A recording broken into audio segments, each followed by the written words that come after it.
हरियाणा में कांग्रेस की गुटबाजी तो जग जाहिर है, वहीं अब बीजेपी में भी चल रही गुटबाजी से पर्दा उठने लगा है। फरीदाबाद में अटल बिहारी वाजपेयी की स्मृति में बनाई गई लाइब्रेरी का एक ही दिन में 2 गुटों के मंत्रियों ने रिबन काटकर उद्घाटन कर डाला। वहीं पलवल में होडल के विधायक ने महामंत्री को प्रोग्राम की जानकारी न होने पर खूब खरी खोटी भी सुनाई है। इस पूरे मुद्दे पर विस्तार से चर्चा करेंगे, लेकिन इससे पहले ये रिपोर्ट देखिए।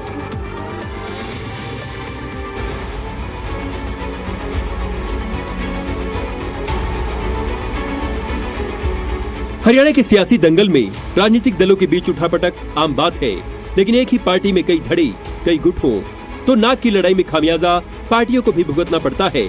आप सोच रहे होंगे कि हम हरियाणा कांग्रेस का जिक्र कर रहे हैं, लेकिन इस बार अंतर कलह का जिक्र बीजेपी का है। ट्रिपल इंजन की सरकार चला रही बीजेपी की अपने जिले में गुटबाजी खूब है। बीजेपी नेता कार्यकर्ता 2 खेमों में बटे हुए हैं। एक पक्ष केंद्रीय राज्य मंत्री कृष्णपाल गुर्जर का है तो दूसरा खेमा कैबिनेट मंत्री विपुल गोयल का है। दरअसल पूर्व प्रधानमंत्री अटल बिहारी वाजपेयी की स्मृति में बने पुस्तकालय भवन का दोनों ही मंत्रियों की ओर से अलग अलग उद्घाटन किया गया, जिससे एक बार फिर से सार्वजनिक हो गया कि देश दुनिया की सबसे बड़ी पार्टी का अपने जिले में हाल ठीक नहीं है। फरीदाबाद में बीजेपी के 2 मंत्रियों की गुटबाजी आई सामने। सेक्टर 12 के टाउन पार्क में बनी लाइब्रेरी का 2 बार हुआ उद्घाटन। 2.5 घंटे में 2 मंत्रियों ने लाइब्रेरी का अलग अलग उद्घाटन किया। पहले कैबिनेट मंत्री विपुल गोयल और राज्य मंत्री राजेश नागर ने रिबन काटा। उसके बाद केंद्रीय राज्य मंत्री कृष्णपाल गुर्जर ने दोबारा लाइब्रेरी का रिबन काटा। आयोजकों ने कृष्णपाल गुर्जर को प्रोग्राम का चीफ गेस्ट बनाया था। दुनिया बहुत तेजी से बदल रही है। अगर दुनिया से मुकाबला करना है तो हमको उन्हीं तौर तरीकों से पर आगे बढ़ना होगा जिससे हम सब देश को आगे बढ़ा सके। अब सारा कुछ भारत में धीरे धीरे डिजिटल हो रहा है। आज किसान हो, मजदूर हो, महिला हो, सबको डिजिटल के माध्यम से सीधा पैसा उनके खातों में जाता है।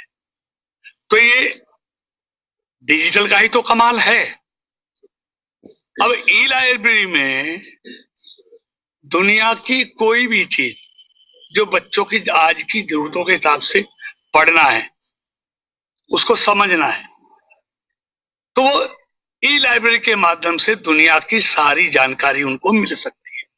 2017 में फाउंडेशन स्टोन रखा था हमने, और मैंने खुद ने, मैं उस समय मंत्री था और अटल लाइब्रेरी के नाम से हमने उसे किया। वो बनकर तैयार हो गई थी। आज उसका विधिवत उद्घाटन हमारे सांसद जो आ रहे थे, और आज अटल बिहारी वाजपेयी जी का स्मृति दिवस भी हम लोग मना रहे थे, तो उस तहत उसका नाम भी अटल बिहारी वाजपेयी जी के नाम पर रखा गया। और हमने 87 जो यूएलबीज हैं सभी में कोई ना कोई स्मारक, कोई ना कोई पार्क, कोई सड़क अटल बिहारी वाजपेयी जी के नाम पर रखने का निर्णय भी लिया है। तो आज उसके तहत उसका विधिवत उद्घाटन हुआ। वर्चस्व की जंग सिर्फ कृष्णपाल गुर्जर विपुल गोयल के बीच ही नहीं है। पलवल की होडल विधानसभा में भी बीजेपी नेता और कार्यकर्ताओं के बीच कुछ ठीक नहीं चल रहा। पलवल जिला की होडल विधानसभा से बीजेपी विधायक हरेंद्र राम रतन ने जिला महामंत्री जयराम प्रजापति को जमकर लताड़ लगाई है। इसका एक ऑडियो भी सोशल मीडिया पर इन दिनों खूब वायरल हो रहा है। होडल से बीजेपी विधायक हरेंद्र सिंह हुए आग बबूला। कार्यक्रम की जानकारी न होने पर फूटा गुस्सा। फोन पर जिला महामंत्री को जमकर लगाई लताड़। ऑडियो भी सोशल मीडिया पर हो रहा वायरल। पूर्व पीएम अटल बिहारी वाजपेयी की जयंती पर रखा था कार्यक्रम। सुशासन दिवस का प्रोग्राम विधायक के गृह क्षेत्र में रखा गया था। इसके बारे में विधायक से कोई जानकारी नहीं ली गई, न ही विधायक का नाम कार्यक्रम के मैसेज में लिखा गया। महामंत्री के कॉल करने पर विधायक ने खरी खोटी सुनाई। तुम्हारा जिला अध्यक्ष इतना बड़ा नेता नहीं है, अब कुएं में गिरो तुम और तुम्हारा जिला अध्यक्ष। अपनी पार्टी मैं आप चला लूंगा। जिला अध्यक्ष कल बना है, मैं 11 साल से पार्टी को सींच रहा हूँ। 4 दिन रुक जाओ तुम, सबकी अकल ठिकाने आ जाएगी। जिला अध्यक्ष को बोल देना मैं दूसरे तरीके का एमएलए हूँ। गुटबाजी को लेकर हमेशा कांग्रेस पर तंज कसने वाली बीजेपी अब खुद गुटबाजी का शिकार है। वहीं अब देखना ये होगा कि बीजेपी इस गुटबाजी से पार पाती है या भीतरी खेमे में चल रही इस गुटबाजी से नुकसान खाती है। ब्यूरो रिपोर्ट, जी मीडिया।